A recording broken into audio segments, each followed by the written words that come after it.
Hey, what up, YouTube? It's Cass vs. Will Smiles. Today making a case to LeBron James. React to the Larry Bird one. I'm trying to watch all of these from like an idiotic standpoint. Like I have no previous basketball knowledge. So as of right now, Larry Bird is the GOAT. Larry Bird is the only one I've watched.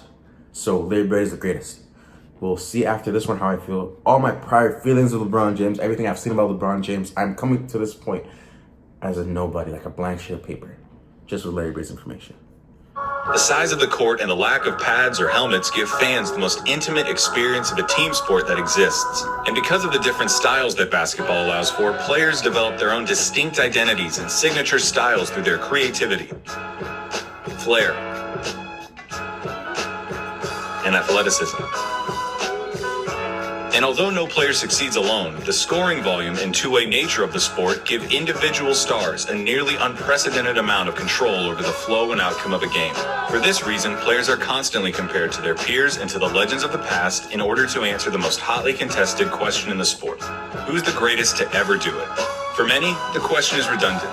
They believe in only one right answer, their answer. Others might have their own personal stance, but acknowledge one or two alternatives. But I believe that there's much more nuance to the question of greatness and more answers to it than you might think. By my count, there are 8 players in NBA history that have a substantial claim as the GOAT. It's a subjective thing, though. I can't give you a definitive answer. All I can do is make the argument. So today, I'll be making the case for LeBron James as the greatest basketball player of all time. Gotta stay neutral, man. And I will, for this particular video, I will try to poke arguments into everything he says to try to debunk LeBron. Or debunk LeBron, rather. To begin making the case for LeBron James, No. Michael Jordan is the GOAT. LeBron James isn't built like that. There's no way. There's no way that he is the GOAT. Get out of here. Bro, if you go to any of my YouTube videos that have Michael Jordan and LeBron as a thumbnail, this is the comment section. You kidding? You guys will act like I'm lying? Nope. Deadass the comment section. Deadass. And just like that, we've started the LeBron GOAT case off right. Somebody like me makes a video like this, to which a certain segment of the population reacts by getting so mad that they start to pop blood vessels. And that's a really interesting reaction to me. I've made videos about why players like Larry Bird and Tim Duncan are the GOATs. And sure, I get some, this video is garbage because MJ is the GOAT comments, but it's mostly been people having a lovely chat about the merits and nuances of those players' careers. I don't expect that to be the case today. But why? Why is it that LeBron, more than any other player, gets Jordan truthers so defensive? If you are one of those volatile Jordan defenders and you're racing to the comments right... Yo, Skip, listen. I'm sorry to tell you this. Skip Bayless, he might be, obviously he's a Jordan fan, but he does have to troll, bro. There's no way Skip Bayless hates LeBron, bro. There's no way, bro. Now, I know that there's nothing I can do to stop you, but for the rest of you, please, just humor me, even if you think Jordan's the GOAT. Hear what I have to say. We all still love basketball. We can all still be friends. Yeah. Well, enjoy the video. When LeBron James was a freshman at St. Vincent St. Mary's High School in Akron, Ohio, he posted per-game averages of 18 points, 6 rebounds, and 3 assists. The Irish went undefeated, 27-0, won the state championship, and James was named the state tournament MVP. And just like that, the final year of anonymity for LeBron James was over. In the summer, between his freshman and sophomore years, James's play on the AAU circuit caught the eyes of every scout he encountered. Word began to spread far and wide about the man-child from Akron, Ohio. In his sophomore season, he saw an increase in every box score figure. His team started playing home games at the University of Akron's arena in order to seat the thousands of spectators. His team lost one game all year and won the state championship again. He became the first sophomore ever named to USA Today's All-USA First Team. He had officially entered the territory of phenom. Scouts were infatuated with James for a number of reasons. He had every measurable you could want out of a 16-year-old. Tall, strong, good wingspan, off-the-charts athleticism. But he also had superb instincts, a natural enthusiasm for the game, an unselfish play style, preternatural passing abilities, and strong leadership qualities, which is why in his junior year, Sports Illustrated put LeBron on its cover. Now, this cover didn't single-handedly trigger the outrageous expectations of LeBron James, but it certainly helped. The cover acknowledged James's unprecedented talent at such an early stage while alluding to the expectation. Okay, debunk number one. There are many high school players that probably not on the same level as Brown, but a lot of number one recruits or 5 stars that have had a lot of merit and weight that have not gone that far. Because that's a lot of pressure. It's a lot of pressure, you know, being a 16-year-old, 17-year-old, 18-year-old, and the whole world's watching you. And, you know, a lot of them crumble. LeBron did not crumble. Hopes and wonders that such an unbelievable talent would have to bear. Beginning his junior year, James and the Irish would play their home games almost exclusively at the University of Akron's arena. ESPN2 began broadcasting their matchups to the country, and Time Warner Cable started selling his games on pay-per-view for $7.95 a pop to the Akron populace. The hype was substantiated by more incredible play from James, who improved from year to year. As a junior, he was named to a second All-USA first team and became the first junior to ever be named the Gatorade National Player of the Year. As a senior, he won a second National Player of the Year award and was named to an unheard-of third All-USA first team. James's junior year remains the turning point of his celebrity. It was then that he went from highly touted young prospect to inheritor of the sport of basketball. And that's the thing. We as sports fans fetishize potential. The allure of the future is endless. If a player has potential, they can be anything. It hasn't happened yet, so it's still technically possible, no matter how outrageous the expectation may be.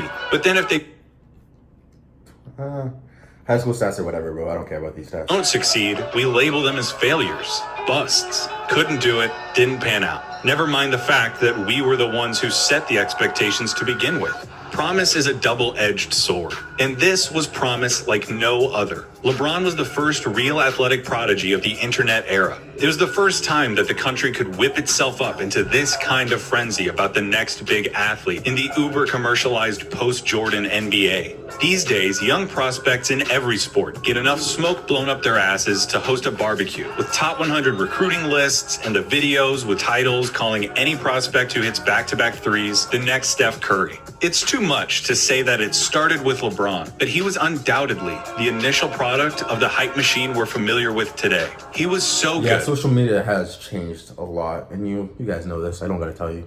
At such a young age, and so many people saw him and talked about him and heard about him that the stakes were clear. LeBron James could not be a 6-time NBA All-Star.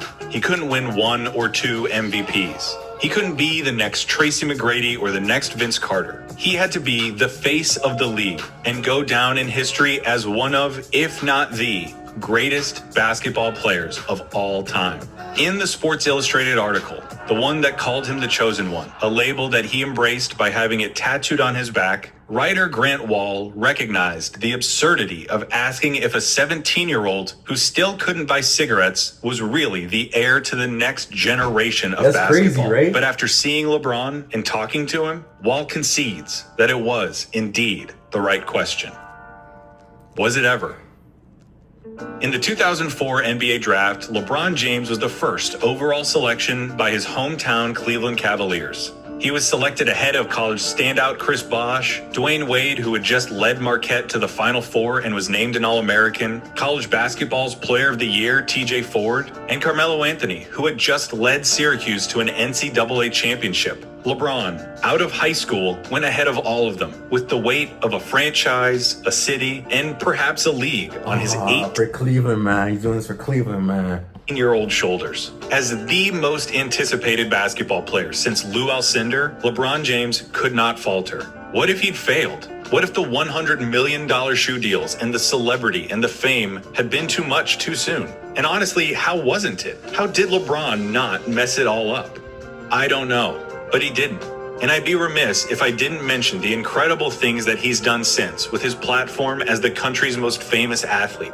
He's spurred and advocated social change, especially in the realm of civil rights, from Trayvon Martin's shooting to the Black Lives Matter movement. He has been an indispensable source of goodwill and good fortune for his community. He's been the most important focal point in the era of player empowerment in the NBA. Okay, for this is another reason why I do appreciate Jordan. Jordan did change a culture, or did not change a culture. Michael Jordan started a culture, right? Shoe deals, marketing players, putting a player first, just being that guy. Michael Jordan was one of the first of someone that you can say he's that guy. So when you guys are so adamant of Jordan being the GOAT, you grow up with Jordan, bro. He is your figure. He is your rising star, bro. This is mine. To me, this is the personification of greatness in the most simplistic form. This is greatness. Yeah, he didn't just defy the odds by not becoming a complete nutcase. He has leveraged his position, set an incredible example, and has been one of the best role models that any child or parent could ever ask for. He's still playing, which means that all of these accolades are subject to change, and likely will. But the only assumptions I'll be making are that LeBron finished within at least the top 5 of MVP voting this year and made first team All-NBA, which means he has been named to 13 All-NBA first teams and 16 total All-NBA teams, both records demonstrating his unbelievably prolonged reign over the sport. He's won 4 MVPs in 5 years, a feat only matched by Bill Russell, and finished in the top 5 of MVP voting in all but 3 of his 17 seasons. He's been selected to 16 All-Star games, 6 All-Defensive teams, and stands at or near the top of multiple all-time statistical leaderboards that demonstrate his all-around proficiency, from playoff points scored to career assists. He has achieved such a universal and unique statistical position for a number of reasons. Namely among them, LeBron James is the best basketball player of all time. When James Naismith nailed a peach basket to a wall in a gym in Massachusetts, there was no way he could have ever imagined the game as it is today.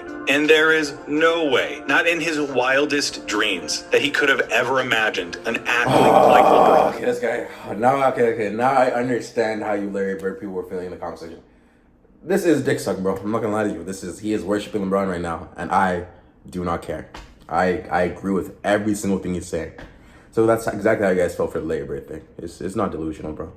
The guy is 6'8", 260, built like Karl Malone, passes like Larry Bird, jumps like Michael, and surveys the court like Magic Johnson. He's not the strongest or the fastest, but he's faster than the strongest and stronger than the fastest. Oh God, this is crazy. He's on his hands and knees right now, I can't lie. Cerebral perception and hand-eye coordination that has made him one of the premier passers in league history. He has a 7-foot wingspan, a lightning-quick first step, supernatural anticipation, and an IQ on both ends of the court that comes from the brain of basketball's Da Vinci. It would be enough if LeBron had just built a name and career for himself thanks to his prodigious natural talents. But he worked diligently, year in and year out, to improve himself as a basketball player. He's a lot better shooter than he used to be. A lot better, man. He received criticism for not using his Herculean frame to lock down opponents. And so, he became a lethal defender and was twice the runner-up for Defensive Player of the Year. Opponents would exploit James's lack of post-game by assigning him smaller, quicker defenders. He spent the summer with Hakeem Olajuwon and became a back-down bully. To better space the floor I didn't even know he didn't have a post-game. I didn't even know that. I did not know that. The modern style of basketball, he needed to improve his streaky jump shot. He became a master of efficiency, and at his best was a 40% three-point shooter. There is no aspect of basketball that LeBron James is not superb at. It's a silly hypothetical, but I think it serves my point to say that a team of 5 LeBrons would beat a team of 5 of anybody else. He always had the whole package, but he never stopped adding to it. And he's been adding to it for an insanely long time. He's been probably the best basketball player in the world since 2008 or 2009. And if your life came down to one game, he's still one of the first calls you'd make at age 35 in year 17. He can do anything, does everything, and he's never had a truly significant injury. It wasn't until 2019 that he missed a substantial amount of time because of a groin injury. And aside from some issues with cramps and some occasional back trouble, LeBron has never been a liability in that department. He has the 4th highest scoring average in NBA history, and with the way basketball is played today, he can defend point guards and centers alike. Add all of that to a tireless work ethic, an unselfish play style, and a penchant for big moments, and you get the queen of the chessboard. When it comes to playing basketball, he is the best at it. Hold on. I think I hear something. It's the sound of Skip Bayless's acolytes losing their shit in my comment section. Best player ever. Big moments? No way. LeBron's terrible in the clutch. He hates taking the last shot. He doesn't have the killer instinct. He doesn't have what it takes to come through in crunch time. I don't know where this got started or how it's been able to persist, but that sentiment is just factually untrue. There is an overwhelming amount of evidence to Please listen to what he's about to say. Please. support LeBron's clutch ability and killer instinct. There's statistics that show that James is clutch. Evidence, analytics, stuff made by people who know how to do math and use calculators and stuff. And if you don't believe them because they're nerds and because basketball isn't just about numbers, then just look at the dude's results. He's hit clutch shots in the regular season. For the jumper for the win. Oh, spin, yeah, all over you, Bradley. Banks it in.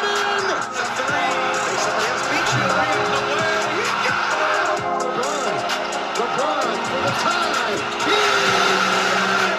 And he's hit clutch shots in the playoffs. Are they going to show the one against the Bulls? Yeah. 3 seconds to go. LeBron to, like... With 3 seconds left, Cleveland triggers in. James, 2 seconds, 1 second for the win! Nah, Oladipo was giving him hell. I miss Victor Oladipo because of this. Before this injury, oh my God, Oladipo was giving people hell. Don't tell me that he can't win games, or doesn't have a killer instinct, or isn't clutch, or any of that shit. He spent a lot of time playing in the biggest games too, in an absolutely loaded league. In the playoffs, he has faced Gilbert Arenas, Chauncey Billups, Tim Duncan, Tony Parker, Manu Ginobili, Kawhi Leonard, James Harden, Russell Westbrook, Kevin Durant, Ray Allen, Paul Pierce, Kevin Garnett, Dirk Nowitzki, Dwight Howard, Derrick Rose, Al Horford and Paul Millsap, Steph Curry, Klay Thompson, Draymond Green, DeMar DeRozan and Kyle Lowry, Paul George, Victor Oladipo. Yeah, that's specific. Okay, Victor Oladipo might not be like, but that specific series, Oladipo was giving him hell. On everything I love, Oladipo was giving them hell. And so on. And the players he's faced haven't just been eye-popping. He's lined up against some of the vaunted teams and franchises in NBA lore. He played the Spurs, the most successful post-Jordan franchise in basketball, 3 times in the finals. And then he faces the Warriors in 4 straight finals. Meanwhile, LeBron's teams always seem to be overachievers. In his first 7 seasons in Cleveland, his best teammate by a mile was Mo Williams. Yeah, one-time All-Star, Mo Williams. The Cavs... You guys are so adamant about LeBron having a super team, bro. LeBron has had some of the worst GMs in NBA history that do not know how to build a team around him. Michael Jordan has had good GMs, bro. That fat guy was good at what he did. He was good at his job, bro. He was able to get Jordan some help. Other than the way it crashed out and ended, the majority of it was good. Office can't be faulted for not trying to get LeBron help. But they certainly deserve some criticism for failing to actually get him help. Yes. Anderson Varejao, Zydrunas Ilgauskas, Larry Hughes, Drew Gooden, Eric Snow, Old Shaq, Ben Wallace's corpse. None of them were really bona fide quality contributors who, in the roles they were supposed to fill, could compete and win a championship against the Spurs or the Celtics. The Cavs' entire philosophy during his first stint in the land was, he's so damn good, we'll just bank on him putting up ungodly numbers and carrying us to a win every single night. Which he usually somehow did. And when he left, look at how the Cavs floundered. From a league-high 61 wins to 19, the second worst record. Cavs floundered. Bro, please, look at the evidence. Look at the evidence. From a league... Defensively good. offensively good. High 61 wins to 19, the second Come on, bro. worst record in the league. Nothing exemplified the plight of LeBron more than Game 5 of the 2007 Eastern Conference Finals. With the series tied at 2 games apiece, LeBron and the Cavs were trying to pull off an upset against the former champion Detroit Pistons nucleus on their home court. With around 3 minutes remaining in the fourth quarter and the Cavs down 7, LeBron got fouled on a drive, and so began one of the most impressive stretches of basketball ever played in any series by any player. To say that James, at age 22, proceeded to take over the game feels like an undersell. He scored 29 of the Cavs' final 30 points, including 25 in a row. He was transcendent, finishing with 48 points after 2 overtimes and the game-winning layup. It was a performance for the ages, but it was also almost entirely necessary. When the Cavs played the Spurs in the finals that year, they lost because a 22-year-old LeBron couldn't beat the Pop, Parker, Manu, Duncan Spurs by himself. Shame on him. So is there any surprise? Oh my God, he's going to the finals and he's not finishing. My nigga, MJ had Scotty, Rodman, Kerr. Bro, listen, the whole aspect of what I'm saying, bro, Steve Kerr was good back then. Today, he's probably an NCAA player at best. At best, an NCAA player. But at the time, he was a shooter. I'm just saying, Cavaliers LeBron, he did go to the finals a couple times. He had no help, buddy. None. That he wanted to go to a real team like Miami, where he didn't have to do everything? And make no mistake, it's not like he didn't still have his Atlas moments with the Heat. Again, LeBron put on this face and Demon! Oh my goodness. the Celtics apart. He had 30 points in the first half. In classic LeBron fashion, he was everywhere doing everything. He sucked the oxygen out of the arena and never gave it back, coming through with an all-time performance in maybe the most important game of his career. 2013 Finals, Games 6 and 7, leading the fourth quarter charge in Game 6, hitting a crucial 3 with 20 seconds left to set up Ray Allen's legendary shot. Back out to James, another 3. It's good. James knocks it down. 37, 12, and 4, plus the series icing jumper in Game 7. Tim Duncan showing James pulls up, puts it in, 4-point lead. 35 for LeBron James. The games, series, and runs that he's had will someday Bang out. fill their own multi-part documentary. We'll talk about a few more later, but the overall theme is undeniable. LeBron has lived in the playoffs and thrived under the brightest of lights, despite the unique brand of scrutiny, doubt, and criticism that is his. But none of that matters to you because of 3 things. The sources of so much of that doubt and criticism. The 2010 Eastern Conference semifinals, the decision, and the 2011 finals. Yes, All 3 yes. events. Okay, there we go. The main arguments about LeBron, he needs a super team. He lost against Dirk. My fault, Dirk. And, his finals wins to appearances. That's why, bro. And, the Dirk, I feel like Dirk is understandable, that's shouldn't be losing that, LeBron. That's pretty bummy. If you guys want it, listen, realistically, if LeBron stayed on the Cavaliers, he would not be the GOAT. Let's be honest. Happened within the span of about 400 days.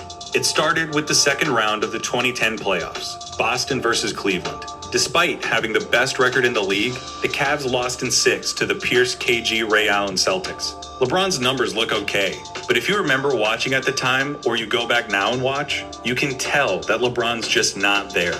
He's checked out. No aggression, no urgency, stretches of total detachment. He was a no-show. And no one still knows definitively why, but salacious rumors persist that you can look up for yourself. Whatever the reason, the loss amped the noise around LeBron up to new levels. He can't do it. He doesn't have it. The basketball world prepared itself for one of the most consequential free agent decisions ever. What they got was the decision. A 1-hour nationally televised special. LeBron was going to announce his decision on live TV. How could this go wrong? The answer to the question everybody wants to know. LeBron, what's your decision? And this fall, man, it's very tough. And this fall, I'm going to take my talents to South Beach and join the Miami Heat.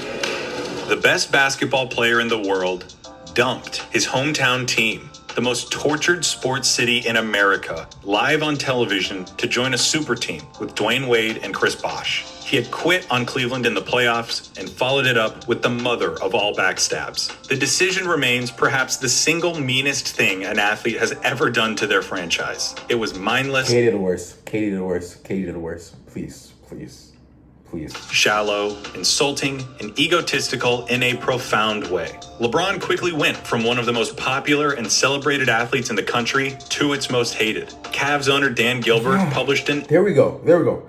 When I first started hearing about basketball, I hated LeBron James. Because this is the era when I started watching basketball. I heard he left Cleveland, did all this shit. I thought LeBron was a dickhead. I was Team MJ. Deadass. It wasn't until LeBron went back to the Cavs that I'm like, okay, this guy's kind of cool.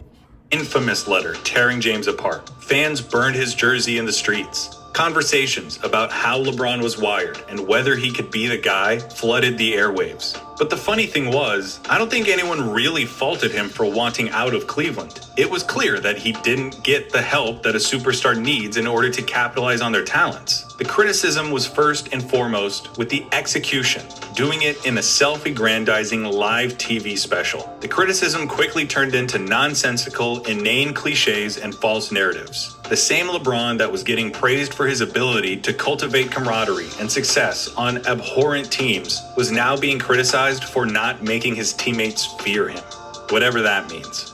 Was the decision the dumbest thing LeBron could have done? Yes. Was it a knife in the back of the community that had supported him as he ascended from chosen one to superstar? Yes. Was most of this criticism of his mental makeup and desire to win baseless and spiteful?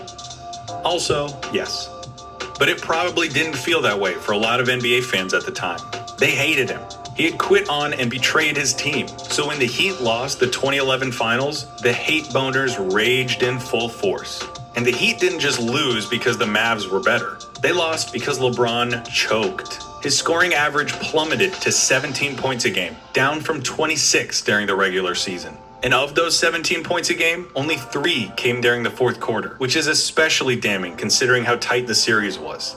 James turned himself into public enemy number 1, promised a jewelry box's worth of rings, and when the world was watching, completely flopped. There are no excuses. I can't tell you, actually LeBron played really well, or that his team let him down. He sucked, he let them down, and they lost. It's a fact. Should it define him forever? No.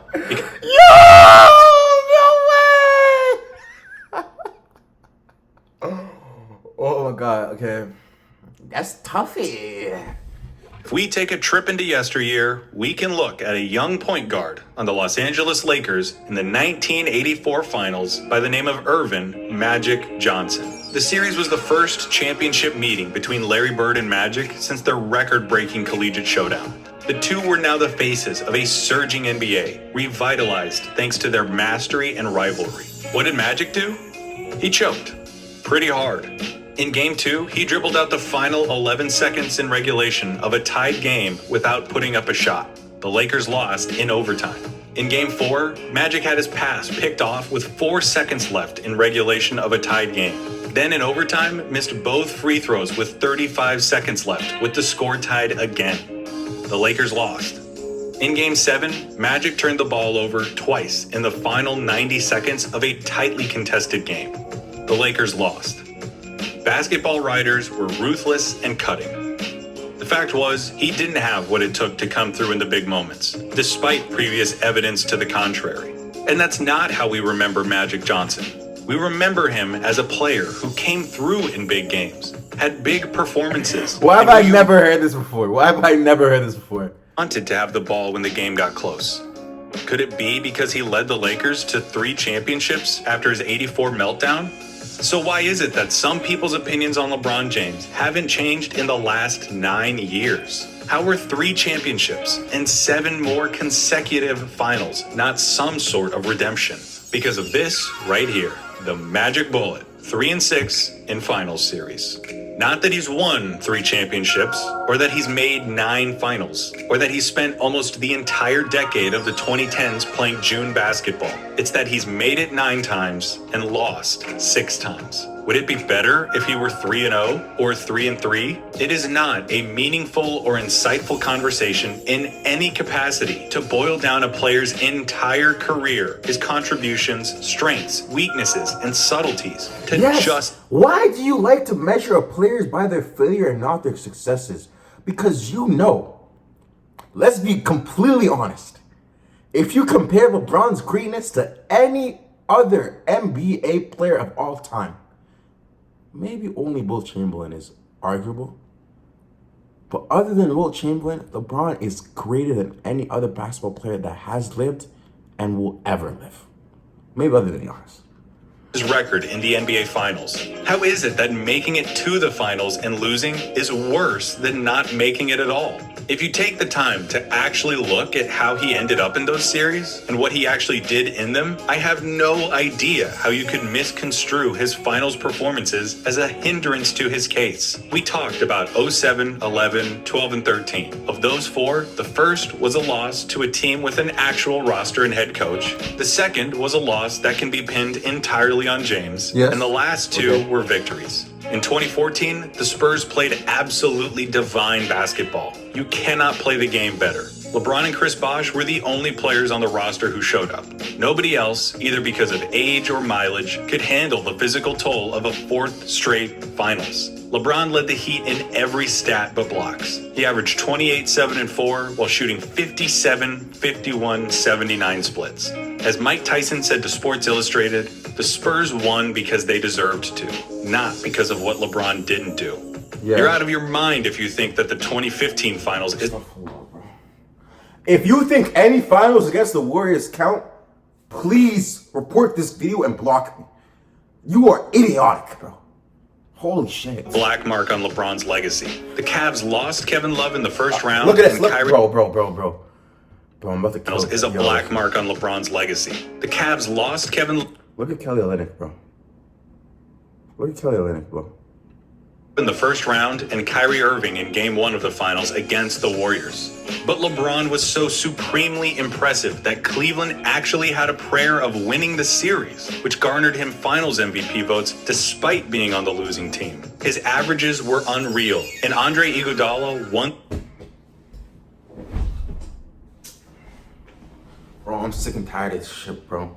I'm sick and tired of this shit, bro. Are you kidding me? Are you kidding me? 30? Okay, 30, I can do math. 35.8, we round that shit up to 36. 36, 13, and 9. Don't disrespect me, bro. The award specifically because he kept LeBron from doing more damage. In They gave Iguodala an award because he didn't average 40. Can you imagine that? Come on. 2017, after a super weird regular season, the Cavs flipped the switch and cruised to the finals against the new-look Warriors with Kevin Durant. LeBron became the first player to average a triple-double in the finals, but the Cavs lost in 5, keeping the Warriors from sweeping their way through the entire playoffs. In 2018, without Kyrie, LeBron had a run that was eerily similar to his 2007 streak. Game winners, crazy numbers, game 7s, the whole thing. The culmination of the run happened in Game 1 of the finals, when LeBron scored an earth-shattering 51 points, giving the Cavs a chance to take a 1-0 lead in the series. And then this happened. Rebound goes to the Cavs. J.R. Smith. Yo, I said, well, lie to lie. If any of you Jordan fans, if Dennis Rodman or Scottie Pippen ever did this in a game, you'd be at their house with death threats, pitchforks, knives, and torches. If Scottie Pippen ever did this, you as a Jordan fan are killing him on the spot. Back out. Throws it to Hill. Hill shot blocked. For the past 13 years in a row, every team that LeBron James has played on has been in contention to win the championship, regardless of the roster around him. We're not going to play the what-if game, but he's proven that he doesn't need the league's all-time leading scorer as a teammate or the Zen master as a coach. He also doesn't need time off between finals. It took him 8 straight finals before he finally wore down. Give him any coach, give him any teammates, and by the sheer brilliance of his play, your team is now a championship contender. And I don't have to make the argument that 3 rings is more than 5 or 6 or 11, because that's not how we evaluate these players. We don't just look at ring totals. Otherwise, Robert Horry would be on Mount Rushmore. Yes, it's all about winning, but it's really not. We try to synthesize things like play style, competition, success, achievements, accolades, and the like into a more cohesive and complete picture. Just asking, did they win, when trying to argue for the greatest basketball player of all time is the wrong question, because, it's a team sport. The better question to ask is which player gave their team the best chance to win? Who meant the most to their teams? And the answer to that question is LeBron James. Is there any better example of this than the 2016 finals? What other player in that situation would have been able to do what LeBron did? He didn't try to will his team to victory by just jacking up shots. He picked his spots perfectly, got his teammates involved, and inspired a belief that they could win despite the odds. The series is the perfect testimony to the value of LeBron James. They were facing the 73-9 Warriors, the best record in NBA history, single-digit losses in an 82-game season.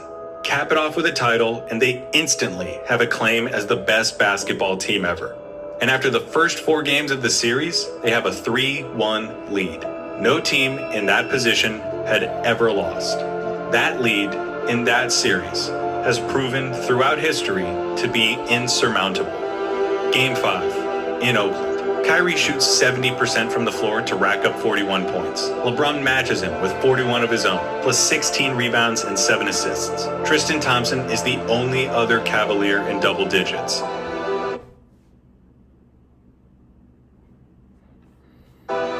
Game 6 in Cleveland. LeBron spearheads a blowout with another 41-point performance, with 8 rebounds and 11 assists to go along with it. The momentum of the series has palpably shifted.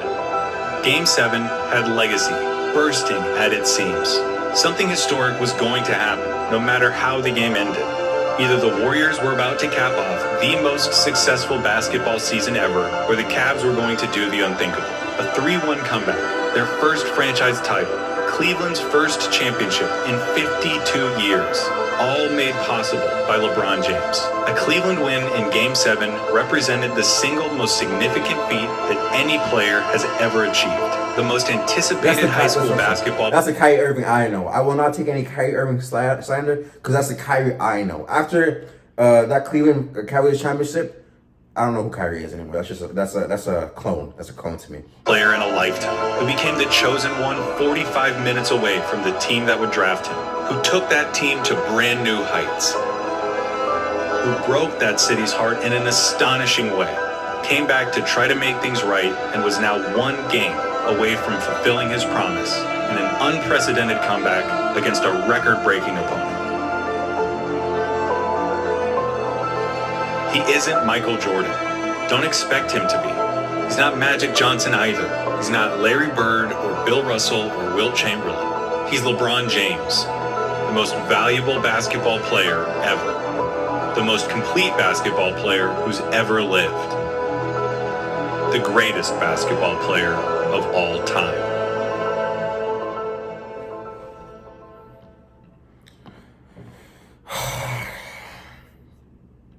I'm gonna check the comments.